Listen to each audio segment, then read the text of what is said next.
الحمد لله نحمده ونستعينه ونستغفره ونؤمن به ونتوكل عليه ونعوذ بالله من شرور أنفسنا ومن سيئات أعمالنا من يهده الله فلا مضل له ومن يضلله فلا هادي له ونشهد أن لا إله إلا الله وحده لا شريك له ونشهد أن سيدنا ومولانا محمدا عبده ورسوله صلى الله تعالى عليه وعلى آله وأصحابه وبارك وسلم تسليما كثيرا كثيرا أما بعد فأعوذ بالله من الشيطان الرجيم بسم الله الرحمن الرحيم يا أيها الذين آمنوا اتقوا الله وقولوا قولا سديدا يصلح لكم أعمالكم ويغفر لكم ذنوبكم ومن يطع الله ورسوله فقد فاز فوزا عظيما صدق الله وصدق رسوله النبي الكريم ونحن على ذلك لمن الشاهدين والشاكرين والحمد للہ رب العالمین۔ میرے عزیز بھائیوں، محترم دوستوں اور بزرگوں، اللہ رب العزت نے اس کائنات کو بنایا ہے اور اس کائنات میں رہنے کے اصول اور ضوابط بھی اللہ تعالیٰ نے خود وضع فرمائے ہیں۔ ان اصولوں اور ضوابط سے ہٹ کر اگر زندگی گزاری جائے گی تو معاشرے کے اندر فساد پھیلے گا،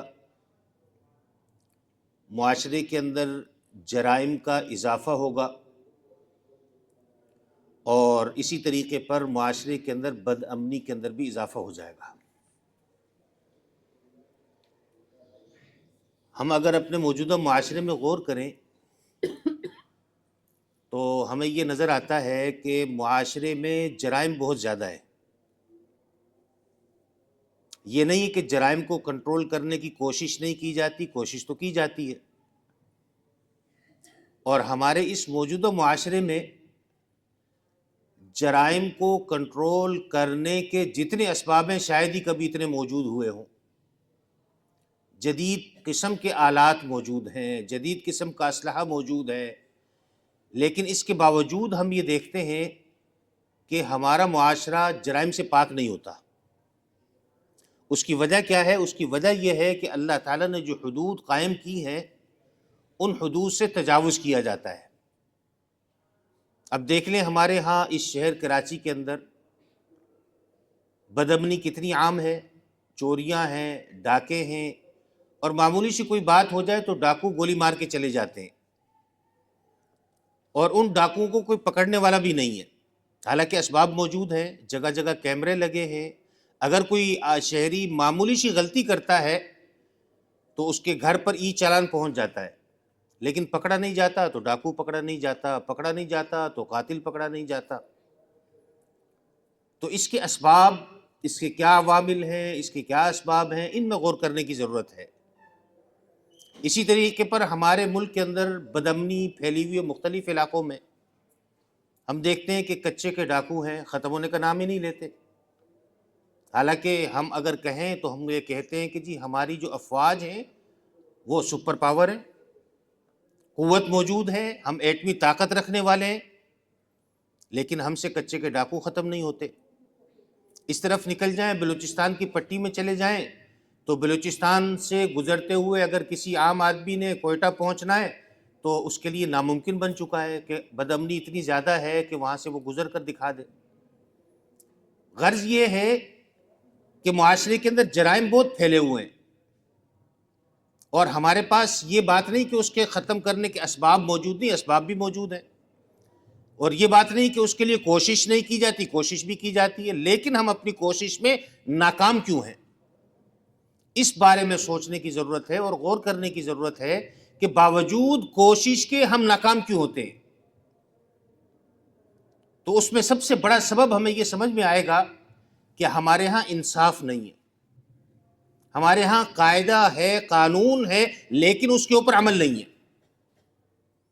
یہاں پر یہ بات یاد رکھیے کہ اللہ رب العزت نے جو حدود اور قیود قائم کر دی ہیں، ان حدود کے اوپر اگر عمل کیا جائے گا تو زندگی ہے۔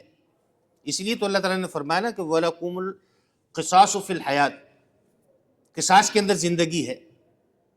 عقل والوں کے لیے قصاص کے اندر ہی اللہ تعالیٰ نے زندگی رکھی ہے۔ حالانکہ ہم دیکھتے ہیں قصاصاً اگر کسی شخص کو قتل کیا جا رہا ہے تو زندگی ختم ہو رہی ہے، لیکن اللہ تعالیٰ نے فرمایا کہ اسی کے اندر زندگی ہے۔ تو ہمارے ہاں جو اللہ تعالیٰ نے اللہ تعالیٰ نے حدود قائم کر دی ہیں، ان حدود کے اوپر عمل نہیں ہے۔ اور اللہ رب العزت نے جو حدود قائم کر دی، ان حدود کے اندر تبدیلی کا فیصلہ کسی کا فیصلہ یا اختیار اللہ نے اپنے نبی کو بھی عطا نہیں فرمایا۔ اللہ تعالیٰ نے جو حدود قائم کر دی، ان حدود کے اندر کسی قسم کی کوئی تبدیلی کرنے کا فیصلہ اللہ تعالیٰ نے اپنے نبی کو بھی عطا نہیں فرمایا۔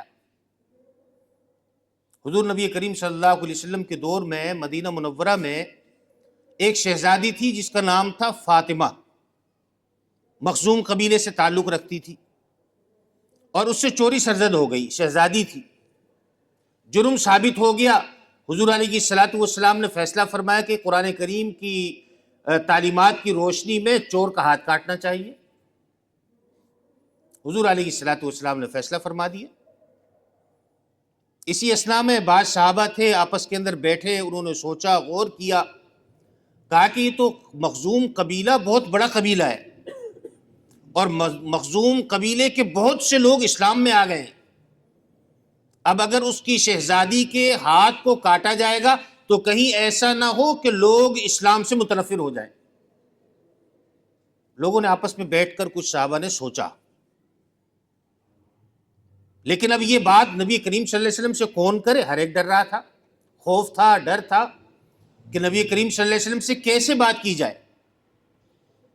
چنانچہ آپس میں انہوں نے فیصلہ کیا کہ حضور نبی کریم صلی اللہ علیہ وسلم کے منہ بولے بیٹے حضرت زید، ان کے صاحبزادے ہیں حضرت اسامہ بن زید رضی اللہ تعالیٰ عنہ، اور نبی کریم صلی اللہ علیہ وسلم کو ان سے بہت زیادہ محبت تھی، ان کی کسی بات کو ٹالتے نہیں تھے۔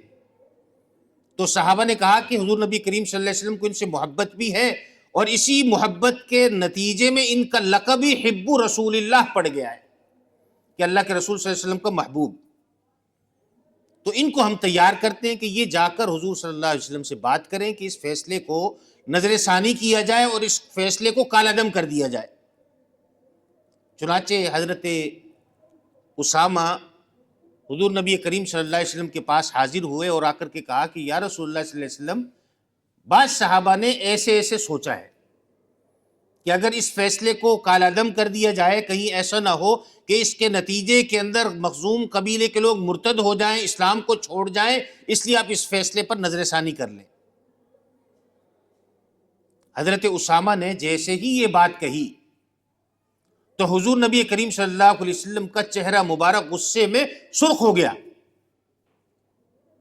اور حضرت اسامہ سے کہا کہ اسامہ مجھے ان لوگوں کے نام بتاؤ کہ جن لوگوں نے تم سے یہ بات کہی ہے، اور میں جا کر مار مار کر ان کے چہروں کو بگاڑ کر کے رکھ دوں۔ اور پھر حضرت اسامہ سے فرمایا کہ اسامہ، تم سے پہلی قومیں صرف اس وجہ سے تباہ ہوئی کہ وہ انصاف کے راستے پر نہیں چلا کرتے تھے، غریبوں کو سزا دیا کرتے تھے اور امیروں کو معاف کر دیا کرتے تھے۔ تم سے پہلی قومیں صرف اس وجہ سے تباہ ہو گئی۔ اور پھر حضور نبی کریم صلی اللہ علیہ وسلم نے ارشاد فرمایا کہ لو سرقت فاطمہ بن محمد لقطعت یدہا، کہ اگر اس فاطمہ مخزومیہ کی جگہ محمد کی بیٹی فاطمہ چوری سرزد کرتی، اللہ تعالیٰ نے ان کو محفوظ رکھا ہے، اگر یہ چوری کر دیتی تو محمد اس کا بھی ہاتھ کاٹ کر کے رہتے۔ یہ ہے قانون کی پاسداری، قانون پر عمل، امیر غریب سب کے لیے قانون برابر ہے۔ جس وقت سزا کا فیصلہ ہو گیا تو اس سزا کو کوئی بدل نہیں سکتا، چاہے کوئی امیر ہے یا غریب ہے، اسلام نے ایک قاعدہ اور قانون بتایا ہے، جرم ثابت ہوگا، جو سزا غریب کو ملنی ہے وہی سزا امیر کو ملے گی۔ تو ہمارے معاشرے کے اندر اس چیز کی کمی ہے۔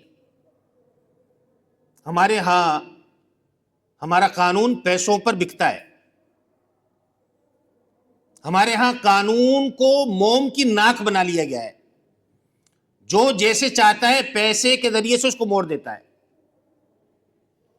تو قانون پر عمل کرنا اور قانون کی پاسداری کرنا اور انصاف کو فراہم کرنا، اس کے نتیجے کے اندر جرائم کا خاتمہ ممکن ہے۔ ہمارے معاشرے کے اندر کوششیں کرتے ہیں جرائم کو ختم کرنے کی، لیکن بجائے اس کے کہ جرائم ختم ہو یا جرائم کم ہو، جرائم مزید بڑھ جاتے ہیں۔ یہ نہیں کہ ہمارے ہاں ڈاکوؤں کو پکڑا نہیں جاتا، پکڑا جاتا ہے۔ یہ نہیں کہ ان کو جیل میں بند کیا جاتا ہے، جیل میں بھی بند کیا جاتا ہے۔ یہ نہیں کہ ان کو عدالت کے اندر پیش کیا جاتا ہے، عدالت میں بھی پیش کیا جاتا ہے۔ لیکن اس کے باوجود ہم دیکھتے ہیں کہ جب یہ مجرم جیل سے باہر نکلتا ہے تو اس نے اگر چھوٹا جرم کیا ہو، باہر نکل کر اس سے بڑا جرم کرتا ہے، بجائے اس کے کہ اس کو جرم کا راستہ چھوڑنا چاہیے، جرم پر مزید جری ہو جاتا ہے۔ کیوں؟ اس لیے کہ اس کو معلوم ہے کہ انصاف اور قانون نام کی کوئی چیز موجود نہیں ہے، تو مجرم اس سے بڑا مجرم بن جاتا ہے۔ اسلام نے جو اصول اور ضوابط ہمیں بتلائے، انہی اصول اور ضوابط میں ایک اصول بتایا تقوی کا۔ یا ایھا الذین آمنوا اتقوا اللہ وقولوا قولا سدیدا، اے ایمان والو تقوی کو اختیار کرو۔ ومن یتق اللہ یجعل لہ مخرجا، جو کوئی تقوی کو اختیار کرتا ہے اللہ تعالیٰ تنگی سے نکلنے کا راستہ عطا فرماتے ہیں۔ وَيَرْزُقْهُ مِنْ حَيْثُ لَا يَحْتَسِبُ، اور اسے رزق ایسی جگہ سے عطا فرماتے جہاں اس کے وہم و گمان میں بھی نہیں ہوتا۔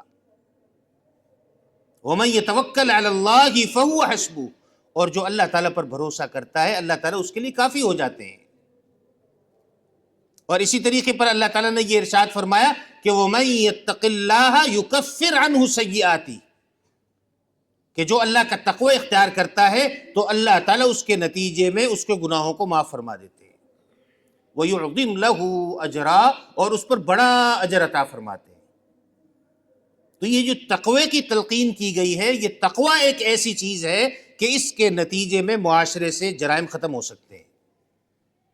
تقوی کیا چیز ہے؟ تقوی اللہ تعالیٰ کے ڈر اور خوف کو کہا جاتا ہے، کہ انسان اپنے دل کے اندر، اپنے ذہن کے اندر یہ بات بٹھا لے کہ ایک دن آنے والا ہے کہ میں اللہ تعالیٰ کے سامنے پیش کیا جاؤں گا اور اللہ تعالیٰ مجھ سے میرے ہر عمل کے بارے میں سوال کریں گے۔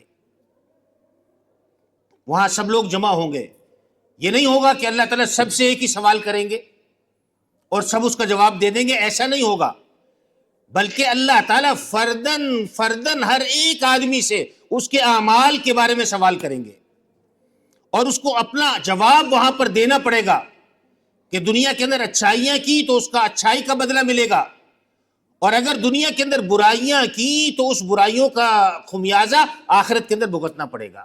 یہ استحضار اپنے ذہن کے اندر، اپنے دل کے اندر بٹھا لینا، یہ تقویٰ کہلاتا ہے۔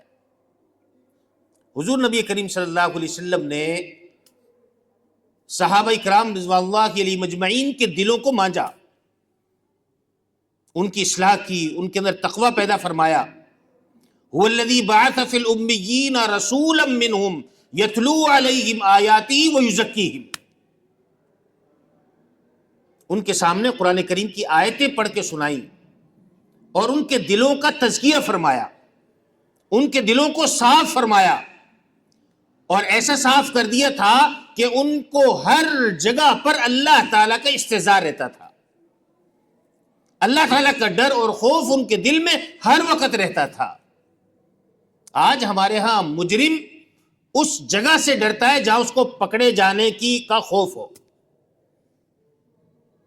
کیمرے لگے ہوئے ہیں، اب یہاں ہم سڑک پر چلتے ہوئے قانون کی خلاف ورزی صرف اس جگہ نہیں کریں گے جہاں کیمرہ لگا ہوا ہے۔ کیوں؟ اس لیے کہ خوف ہے کہ اگر ہم نے یہاں پر غلطی کی تو جرمانہ ہمارے گھر پر پہنچ جائے گا۔ تو جہاں کیمرے کا خوف ہے جرائم رکتے ہیں، اور جہاں کیمرہ نہیں وہاں جرائم ہوتے ہیں. لیکن اگر اللہ تعالیٰ کا ڈر اور خوف دلوں کے اندر بیٹھ جائے تو کیمرہ ہو یا نہ ہو انسان جرم سے پاک رہتا ہے، جرائم کو چھوڑ دیتا ہے. انسان نے روزہ رکھا ہے، بند کمرے کے اندر ہے، کوئی اور دیکھنے والا موجود نہیں، گرمی کی شدت ہے، پیاس لگی ہوئی ہے، گلا خشک ہو رہا ہے، اور چاہے خاموشی سے فریج سے ٹھنڈا پانی نکالے پی لے، اسے کوئی دیکھنے والا نہیں، لیکن وہ نہیں پیتا. کیوں؟ اس لیے کہ اللہ کے لیے اس نے روزہ رکھا ہے، اللہ تعالیٰ اس کو دیکھ رہے ہیں. یہی استحضار اگر ہر وقت اس کے سامنے آ جائے تو برائیوں کا خاتمہ ممکن ہے. پھر اگر کبھی کوئی برائی ہو جائے، کوئی گناہ ہو جائے، کوئی برائی سرزد ہو جائے تو فوراً اس کی تلافی کی کوشش کرے گا. حضور نبی کریم صلی اللہ علیہ وسلم کے پاس ایک صحابی آئے، ان کا نام ہے ماعز رضی اللہ تعالیٰ عنہ، اور آ کر کے عرض کیا کہ یا رسول اللہ صلی اللہ علیہ وسلم، مجھ سے زنا کا گناہ سرزد ہو گیا ہے، مجھے معاف کر دی، مجھے پاک کر دیجئے، سزا جاری کر دیجئے، میں شادی شدہ ہوں، لہذا حد کو جاری کر دیجئے. اسلام نے یہ بتلایا کہ اگر کسی پر زنا کا الزام ہو اور 4 گواہ موجود ہوں تو اس کو سنسار کر دینا چاہیے، پتھر مار مار کر شہید کر دینا چاہیے، اس کی زندگی کا خاتمہ کر دینا چاہیے. یہ اس کی سزا اس دنیا کے اندر ہے. اب یہ نہیں ہے کہ کوئی بھی اٹھے گا، الزام لگا دے گا اور کوئی آ کر گواہی دے دے گا مان لی جائے گی، ایسا نہیں، بلکہ شریعت نے اس کے لیے اصول، ضوابط اور قوانین بتلائے. 4 گواہ سامنے آ گئے، 3 نے کہا کہ میں نے اس کو دیکھا ہے، چوتھا کہہ دیتا ہے جی میں نے صحیح سے نہیں دیکھا، مجھے ذرا مغالطہ ہوا ہے، تو اب اس کے نتیجے کے اندر شریعت کہتی ہے کہ جو باقی 3 ہیں یہ جھوٹے ہیں، ان تینوں کے اوپر حد قذف جاری کی جائے گی، 80 کوڑے ان کو مارے جائیں گے، انہوں نے کیسے الزام لگایا. تو شریعت کے بنائے ہوئے قاعدے قانون نرم نہیں ہے، بیکار نہیں ہے، بلکہ مضبوط قسم کے شریعت کے قاعدے اور قانون ہیں. تو جب انہوں نے آ کر کے عرض کیا کہ یا رسول اللہ صلی اللہ علیہ وسلم، مجھ سے گناہ سرزد ہوا، آپ مجھے پاک کر دیجئے، رسول اللہ صلی اللہ علیہ وسلم نے اپنے چہرے کو پھیر لیا، چلے گئے. پھر آئے، اللہ کے رسول صلی اللہ علیہ وسلم، مجھ سے بدکاری کا گناہ سرزد ہو گیا، مجھے سزا دے دیجئے. رسول اللہ صلی اللہ علیہ وسلم نے پھر چہرے کو پھیر لیا، پھر آ گئے،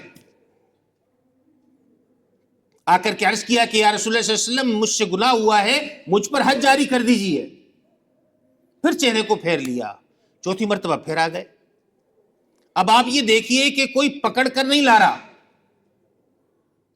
جرم ہوا، دل کے اندر احساس پیدا ہوا، خود عدالت کے اندر پہنچ رہے ہیں.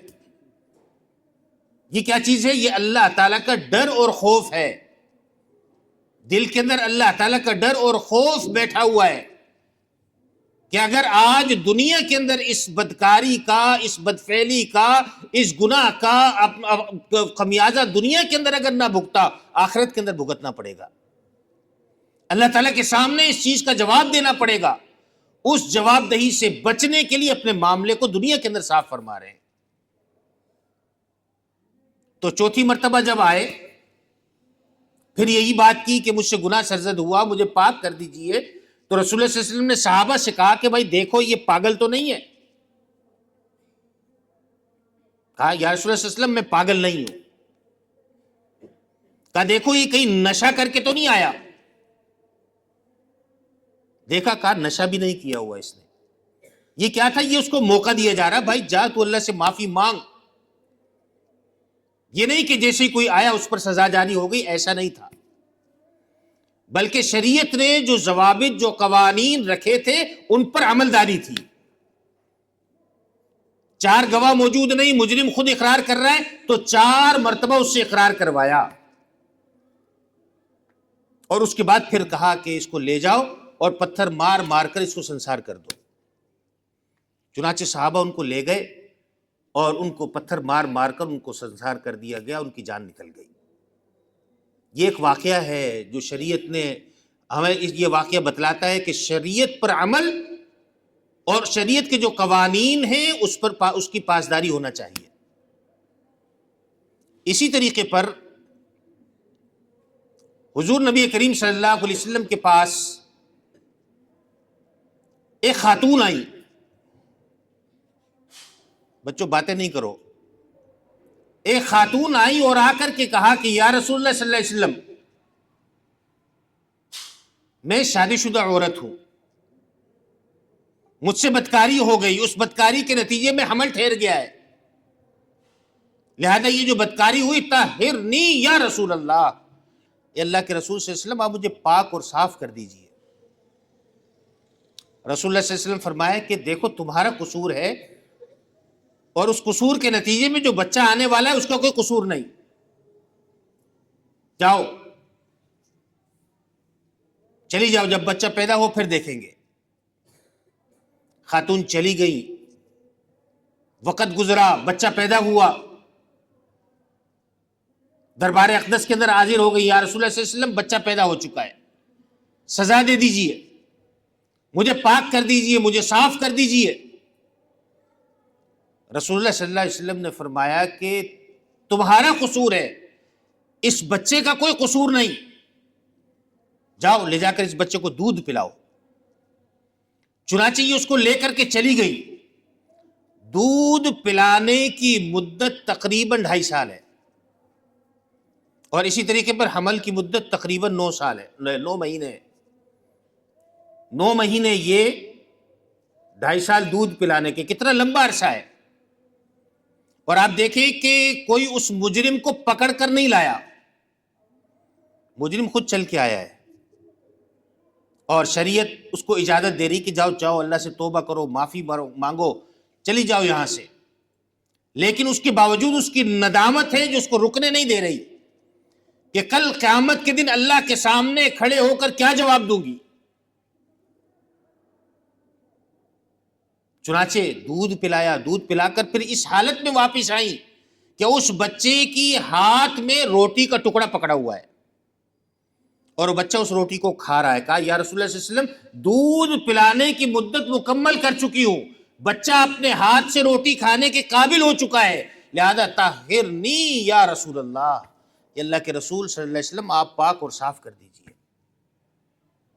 چنانچہ رسول اللہ صلی اللہ علیہ وسلم نے فیصلہ فرمایا، اور ان خاتون کو پتھر مار مار کر سنسار کر دیا گیا۔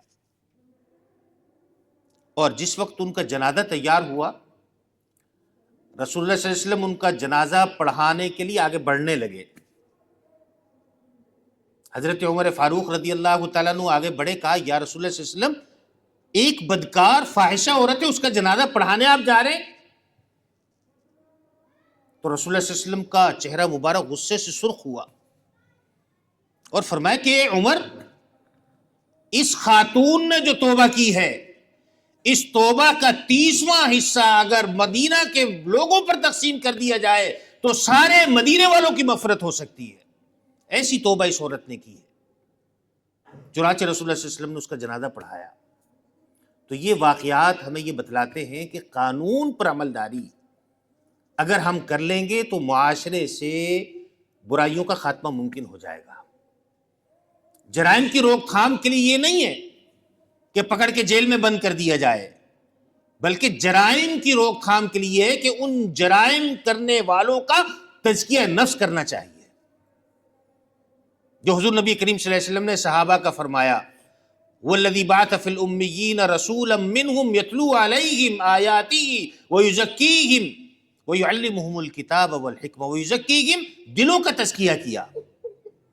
مجرم پکڑا جاتا ہے تو اس کے دل کا تزکیہ ہونا چاہیے، اس کے دل میں اللہ تعالیٰ کا ڈر اور خوف پیدا ہونا چاہیے، اس کے دل میں اللہ تعالیٰ کا ڈر بٹھانا چاہیے، اللہ تعالیٰ کی ذات کا استحضار ہونا چاہیے، اس کو یہ معلوم ہونا چاہیے میں کسی بھی قسم کا کوئی جرم کروں گا، کل قیامت کے دن اللہ تعالیٰ کے سامنے مجھے اپنے اس جرم کا حساب دینا ہے، اور میں کوئی بھی برائی اس دنیا کے اندر کروں گا، کل قیامت کے دن اللہ تعالیٰ مجھ سے اس برائی کے بارے میں پوچھیں گے۔ بس وہاں کھڑے ہونے کا استحضار ہو جائے تو کوئی مجرم کبھی چوری نہیں کرے گا۔ آج ہمارے ملک کے اندر ایک نظام موجود ہے اور ہمارے ملک میں ہم نے دیکھا کہ ہمارے ہاں رشوت عام ہو گئی،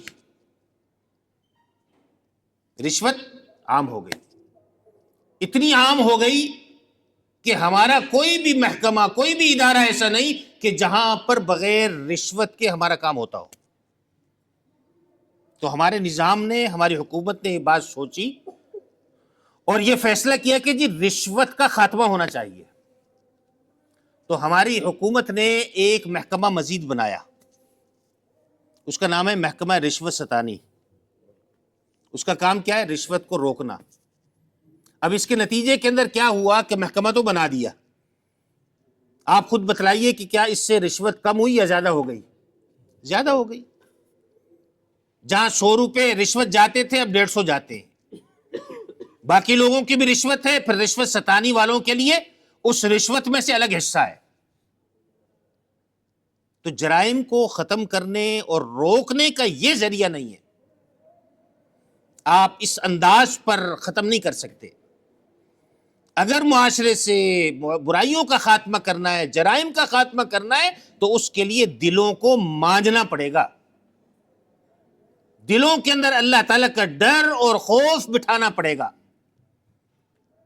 حضور نبی کریم صلی اللہ علیہ وسلم نے فرمایا کہ الا ان فی الجسد لمضغۃ اذا صلحت صلح الجسد کلہ واذا فسدت فسد الجسد کلہ،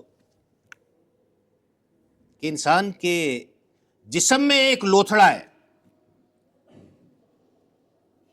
یہ اگر لوتھڑا ٹھیک ہو جائے تو پورا جسم ٹھیک ہو جاتا ہے، اور اگر یہ خراب ہو جائے تو پورا جسم خراب ہو جاتا ہے۔ الا وہی القلب، یہ انسان کا دل ہے، یہ جو لوتھڑا ہے یہ انسان کا دل ہے۔ تو انسان کے دل کے اندر اللہ تعالیٰ کا ڈر اور خوف بیٹھ جائے تو یہ خود بخود برائیوں سے بچے گا۔ اگر کسی چور کے دل کے اندر اللہ تعالیٰ کا ڈر خوف ہوگا تو وہ کبھی چوری نہیں کرے گا۔ کسی قاتل کے دل میں اللہ تعالیٰ کا ڈر اور خوف ہوگا، کبھی کسی کو قتل نہیں کرے گا۔ کسی شرابی کے دل میں اللہ تعالیٰ کا ڈر اور خوف ہوگا، وہ کبھی شراب نہیں پیے گا۔ کسی بدکار کے دل میں اللہ تعالیٰ کا ڈر اور خوف ہوگا، وہ کبھی بدکاری نہیں کرے گا۔ تو اہم چیز یہ ہے جرائم کا خاتمہ کیسے ممکن ہے؟ تو اس تقوی کے ذریعے سے جرائم کا خاتمہ ممکن ہے۔ اور اسی چیز کا مطالبہ کہ یا ایھا الذین آمنوا اتقوا اللہ وقولوا قولا سدیدا، اے ایمان والو اللہ تعالیٰ کا ڈر اور خوف اپنے اندر پیدا کرو، اللہ تعالیٰ کا ڈر اور خوف اپنے اندر بٹھاؤ، اور اسی ڈر اور خوف کے نتیجے کے اندر معاشرہ برائیوں سے پاک معاشرہ بن سکتا ہے۔ اللہ تعالیٰ مجھے آپ کو کہنے سننے سے زیادہ عمل کرنے کی توفیق عطا فرمائے۔ وآخر دعوانا ان الحمد للہ رب العالمین۔